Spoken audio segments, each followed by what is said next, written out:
Some brands are legendary. In every category, someone sets the standard, and some companies create raving fans.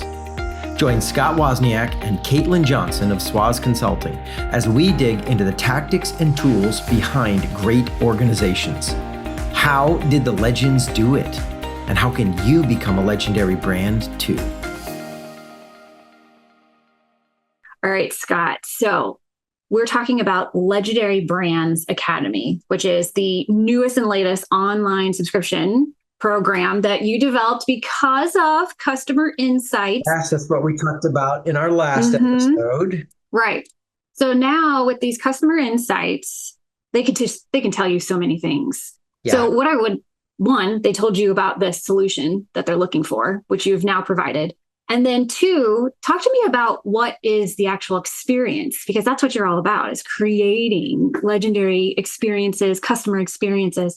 Talk to me about the experience someone is going to have with this Legendary Brand Academy program. Okay, this is good. And let me say, there might be advantages to being a company that our specialty is customer experience when we're designing customer experience. Do you know what else there are? There's some serious disadvantages. Specifically, you don't get away with any shortcuts, Caitlin.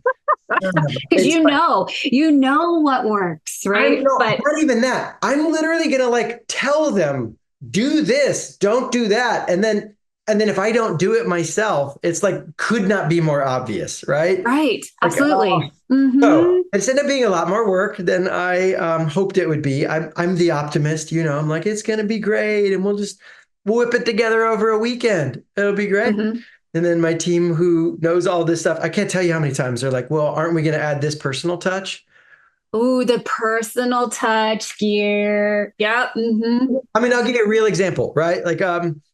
So we signed up to a program. We're not designing software to host online programs. That exists. And so we partnered with, we're using Kajabi. It's one of the top of the line kind of best features, premium stuff. Great. So Kajabi, let's try a bunch of things. They're cool. Kajabi, you sign up, you send in, we started beta testing this, right? So we had our beta group go customer insights. So that's going on. Here's one of the pieces that came back is well, I just got a generic, thank you for registering. Here's your link and login information. Yeah, maybe a pre-built Kajabi template. Yeah, Kajabi sends it. Nothing wrong with it. Unfortunately, we talk about personalized communication and a personal touch and how strong starts. If you kick off the program, there should be a special moment. And dang it, if my own raving fans are not like, where's the strong start, man? This wasn't even personal. It wasn't even. Yeah, they're calling you out, Scott. So I'm writing custom emails, and we have this little setup because Kajabi's still going to send its normal thing, but now it triggers an email to me, which auto triggers an email to say, hey, I'm so excited. Here's a personal note from me. Tell me about yourself. I mean, I think we ended up really cool. And I didn't get away. There's nothing wrong with a standard. We got your registration. Welcome to the program. But I couldn't get away with there's nothing wrong, but it doesn't create raving fans. You're right. That's the piece. That's the piece. So yes, we have really had to apply our own principles into how we put this thing together. And so some of that is making sure that there's personal touches, right? These emails, I legitimately am saying, hey, now maybe this will break, but for now, we've just started and I am personally responding to everybody. I'm saying, hey, tell me about yourself. Why'd you join the program and what are you looking for? And tell me about your business. That's value add. Yeah. That's huge value add. So if you can get in on the subscription now, you as a client have a chance to have a conversation with you. Now, maybe that'll come a day and it'll be a good problem, I guess, where they'll be physically unable to keep up with the demand. But in these early days, I'm still just now I'm not writing 7-page letters back to every person. I'm being pretty brief and quick to just make some initial connections. So I'm trying to manage it so it doesn't kill my schedule. But some of it also is just the learning experience. And so this is where I would love to go here. I'm glad you asked, because I actually want to talk about as a learning and development professional. You have led leadership development stuff for epic brands, Marriott, Ritz, Lowe's, world-class stuff, right? Right. I learned some lessons back in the day when I would do these things. Let me tell you, one of the things we changed from the first version to the second version of the course, but we're still in beta, was the first version had big, long video segments, 20 to Mm. 30-minute segments. Now, that may not feel big and long. You guys are listening to a 20 to 30-minute podcast here. But when it comes to learning modules and videos, yeah, we like, hey, It's not what the learner wants these days. Mm-mm. we're in a world of short form content. And so Mm-hmm. you can't figure out how to do that. Mm-hmm. I mean, it's just data, like running data on these programs. We've done it for our clients, help them design and build their own programs. And it's around 4 or 5 minutes. They just stop watching. Like, Right. Yeah, it's so true. So, such an interesting learning too, because for the creator, for the L&D leader, it's easier to just do the 30-minute flow, 45 minutes, keep talking, put it all in one big chunk. It's easier to do that. It's harder to then break it out systematically and strategically to say, what are the smaller bite sizes that are still meaningful for someone to invest their time in, but where we're not going to completely lose the audience and there's still knowledge sharing and retention. That's harder. But then going back to the whole premise of legendary brands, that's what gets the raving fans. yeah, it's the goal is impact. The goal is not what's efficient for me. And if I'm measuring how to do it the easiest way for me, well, great, we did it. That was version Sure, one. check the box. And I Right. then like, okay, I'll give the customers a program. But really, when it came down to it, it's like if we do I actually care about these people? Do I really want to help them? And when you get down to that, then the experience. And so this is the principle in the customer experience. You design your customer experience for them, know them, wrap it around them, and make it as effortless or automatically integrated into their life as possible. Mm-hmm. That's the kind of thing you're looking for. Something that feels like, oh, if you make them have to sacrifice to get your stuff, you're creating extra friction, and this tiny bits of friction have huge impact on how much this stuff gets implemented. Not Um, to mention drop off rate of even watching it or taking action on the items. yes. So when you went back for round two to think about how to incorporate the customer experience, what changes did you make? What is a person going to feel and work through? Okay. So we did it from their lens. So what we did was we organized all the content around a tactical recommendation. So what would be the specific recommendation that we would make? And then we clustered them. So there's a bunch of operational excellence pieces near each other, and we sequenced them like, let's start with the low hanging fruit, and then we move to the more kind of challenging or expensive ones to pull off. But even then, every little chunk is a recommendation on what they could actually do. And so then you get to label it, and which gets you to this other factor on great experiences. It's just in time. Um, Mm. the old one was a fixed course sequence. You get the next video after you finish this video, and you need to know them all. Like we end up unlocking the whole thing, and you're like, well, what if they skip to the middle? We're like, well, if we're organized around tactical things and each one can stand alone by itself, yes. If you listen to the whole section, you'll get a more deep understanding than if you just grab the middle idea. But what if you're actually in the middle of a real business problem about Mm-hmm. that thing? And you're like, I gotta answer that question. Like, well, sit down. You got 2 hours of pre-work to do before you can even get your Ooh. question answered. Like, no. You can Yeah. skip ahead and go, hey, I'm dealing with this employee thing, or I'm really kind of need to figure out this marketing question, or we have this operational hiccup. Like, what do I do? You can just dial into that spot. So again, I said rewrite, rework, but if you frame it all from like just in time. And so here's my advice to folks that are thinking about how you serve your customers. Mm-hmm. How can you make it easier for them to get your stuff when they need it in the real time? You don't preload them in advance, or you don't hope they remember it from before. Like give them some easy way to grab, hey, how do I get that tool again? How do I find it? Whether that's from a tech thing to make a single button link that just, hey, if you ever any of your questions, just hit this and it'll take you to the spice to if you're in the services space like us. Mm-hmm. I mean, I've been an executive coach for years. You and I both do a lot of that, right? Mm-hmm. And we Yes. have fixed coaching hours, but sometimes the most powerful moments happen outside those hours when I say to the clients, like, hey, just text me. Just Mm-hmm. text me. I'll be available. I might be in the middle of something and give me a couple minutes to respond to you. But the just-in-time conversation is more valuable. Often those are bigger breakthrough moments for me than like, well, it's Tuesday afternoon. Let's. It's on Friday when the fight is going down at their leadership team that they really need you the most. And so Right. the more real time to their problems you can be, it's the same solution, and now it's more valuable. It almost sounds like you gave them the easy button. you know, You like you know, gave them the easy button. here's what I'm realizing. I love that.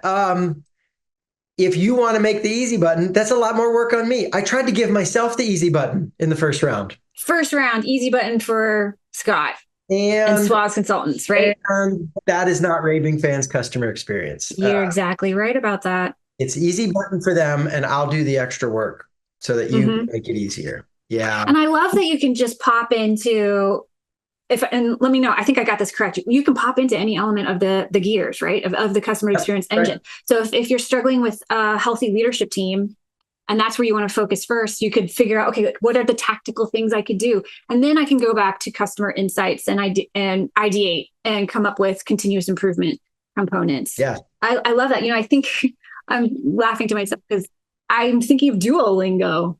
Ha. I get so mad at Duolingo, that darn bird, because he makes me go in order. Yes. And I'm like, I don't need, like, I just had this brilliant opportunity to go to Japan. Mm. And I was like, all right, let me practice my language. And so I go to Duolingo and I'm like, I don't need to know these words, Duo. I need to know, like, where's the bathroom and where's the train, things that I want. Yes. You know? Yes. And so that's what I think, that's where I'm saying you created the easy button for Yeah. people to be able to go where they need to go. I'm a Duolingo user as well. And you're right. They have some little, you can pick the kind of practice you can do, but you can't really pick the kind of words you want to work on. No. And listen, I get it. Yeah, this is a great example. I love you went here. Do is a good example because in their mind, hey, you have to know this set of language concepts before we talk about, like, we need to know your present tense words before we go to your past tense words, because this is the root word and this is the variation. But this is the risk.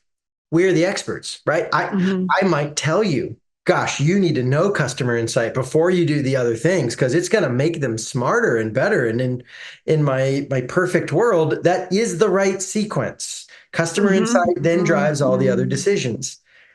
But if you're having a healthy leadership team breakdown, it doesn't matter how the perfect world works. Right. Yeah, Right. yeah. There's real value in being willing to get out of your expert certainty and let them tell you what they really need. Yeah. I'm thinking of another example as a consultant, maybe fortunately or unfortunately, as I'm listening to a client, sometimes my answer is, it depends. I need to know more. I know the most. It depends, right? Right. Like I have this framework and it's like, well, where should I start? Here's what's going on, blah, blah, blah, blah, blah. I'm like, well, it depends. I need to know more. And so again, the easy button allows for the whole it depends to happen for the user because it just so happens that it depends that, we've got a leadership team that's breaking down. So at this moment, the product is not what's most important. We've got to fix the functionality of the team in order for the product to continue to grow. Yes. And so in that sense, it would have been like, it depends. I need to understand all elements and then figure out where to point you. Mm-hmm. So what we're talking about, to use our own lingo, is personalized service. It is not generic service. Yes, I have a program and a plan that works beautifully, but one of the beauties of breaking all this up into individual mini pieces is now you don't have to follow my flow. You can follow your flow. And that personalization is one of the differentiators between regular customers and raving fans. We already talked about customer insight. I'll give you one more since we're talking about trying to make a great experience. It is something that hopefully they don't experience at all. It is operational excellence. I hope they have no problems. We spent a ton of time on stupid little bugs and bugs on our end, and sometimes stuff that maybe wasn't even a bug per se. Kajabi's been pretty reliable. It's part of why we went with Kajabi. We want the certainty of a good program. But like, I'll tell you one of the login screens from our landing page to their page, like you logged in and then it said home button. Well, home, Kajabi was helpfully taking them back to our homepage if they want to look at more resources. but not the homepage in the program, like the swazconsulting.com homepage. And so we clicked it. And so we were like, what if they think I've logged in, home is home with a program? And so we had to go in and find out how to change the default labeling in Kajabi so that it doesn't say home and they think home is the program. And it's just clarity. We literally won't change the color and add in an arrow, push this button, because we want to make sure you know which button takes you into the course versus out of the course.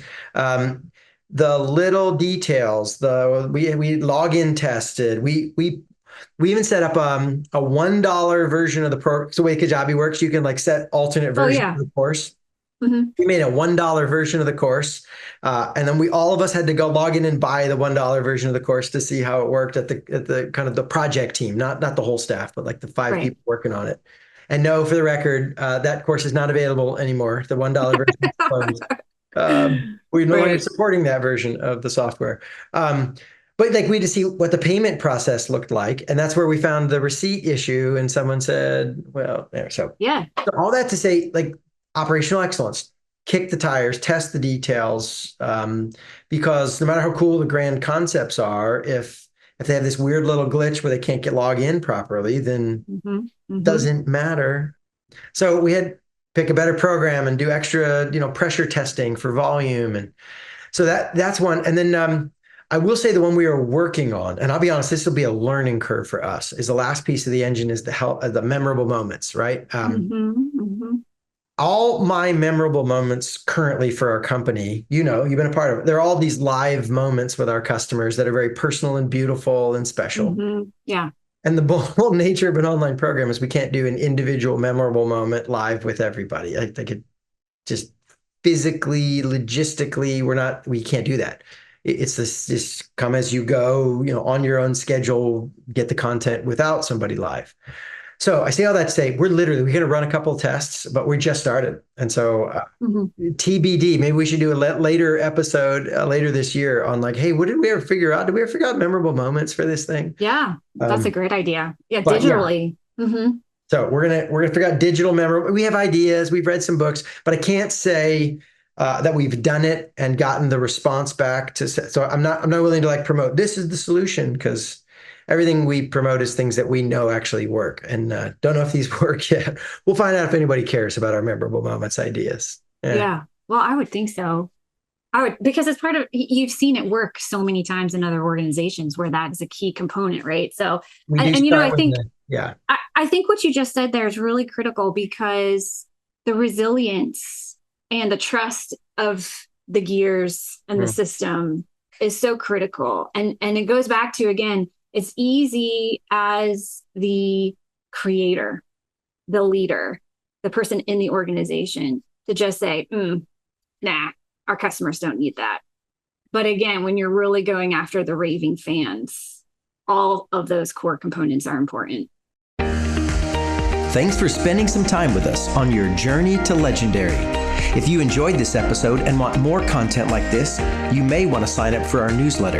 You can do that and learn about all the ways we are helping leaders build legendary brands at swazconsulting.com. That's www.swozconsulting.com. Greatness is possible. You just have to build the right engine.